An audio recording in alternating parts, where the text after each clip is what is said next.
Today we're going to be discussing how to build a loop method in the HT3 software.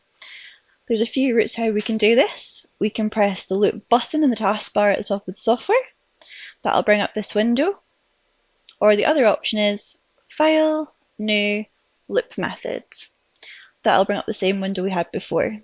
Now what you can do is you can see if you click on any of the variables, it gives you a little description of what each variable is, maximum, minimum temperatures or settings, and you just click your way through here, changing what you need to change, turning on and off certain things. So do you want the constant heat time on? Do you want your sample to be mixed?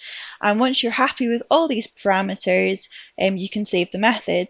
Just a quick note is you can leave notes on these methods. So if you want to record anything, you can leave it in here. So you're ready to save. So File, Save As, and you can name it whatever you need to.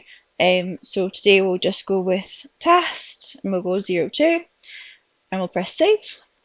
And that is now our method saved, so it can now be used for a schedule.